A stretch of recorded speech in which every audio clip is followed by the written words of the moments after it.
Imagine a life spanning 8 decades, lived entirely without knowledge of half of humanity.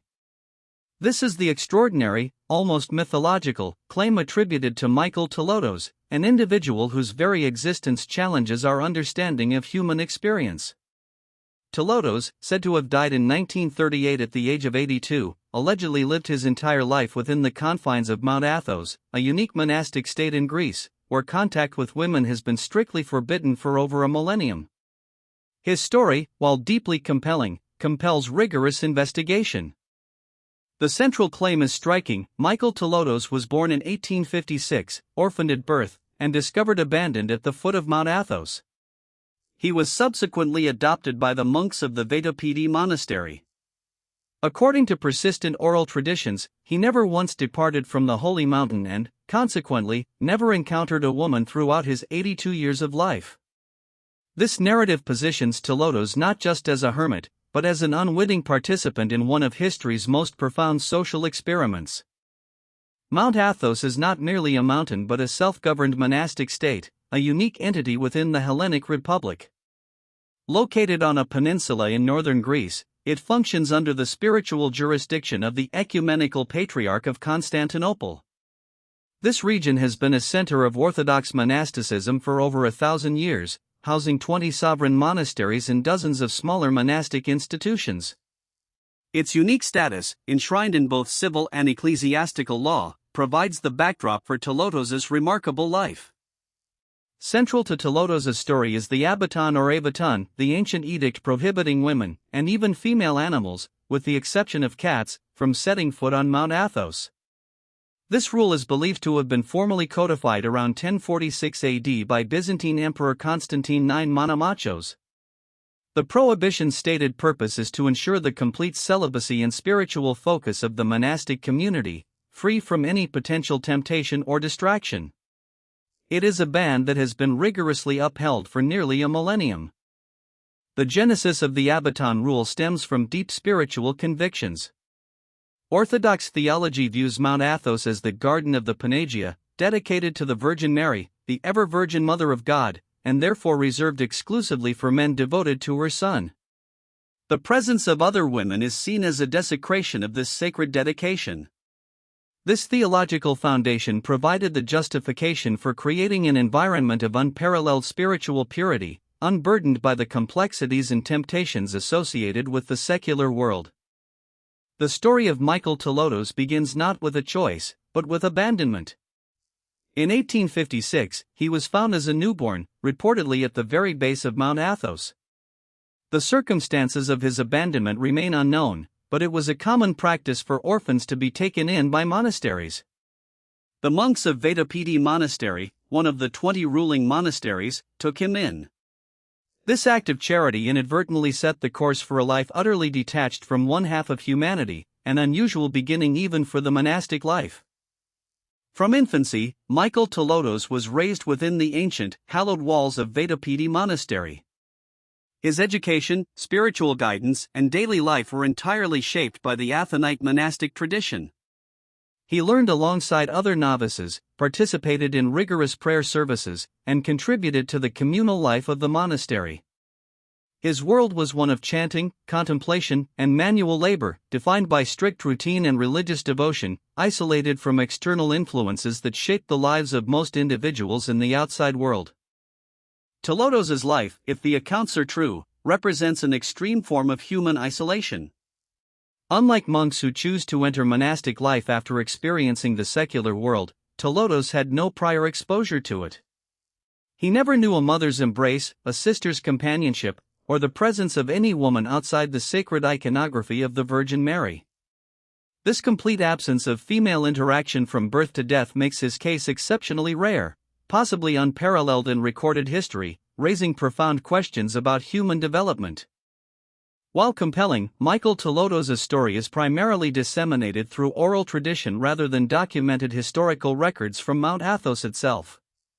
Monasteries typically keep detailed records of their inhabitants, but specific, verifiable documents explicitly detailing Tolotos' unique woman-free status from birth are scarce. Many accounts derive from a 1938 article in the Greek press announcing his death and unusual life. The reliance on anecdotal evidence presents a significant challenge for definitive historical authentication, a common issue with such extreme claims. Tolotos's life, though extreme in its inception, was otherwise aligned with the spiritual path of all Athonite monks. Every monk on Mount Athos takes solemn vows, including those of celibacy, poverty, and obedience. These vows reinforce the Abaton's principles, ensuring that their daily lives align with the absence of women. The spiritual goal is theosis, union with God, which the monks believe is best pursued through asceticism and separation from worldly attachments, including marital and familial bonds. While the Abaton rule strictly prohibits human females, the natural world of Mount Athos is not entirely devoid of female life. Wild animals, birds, and insects exist freely on the peninsula.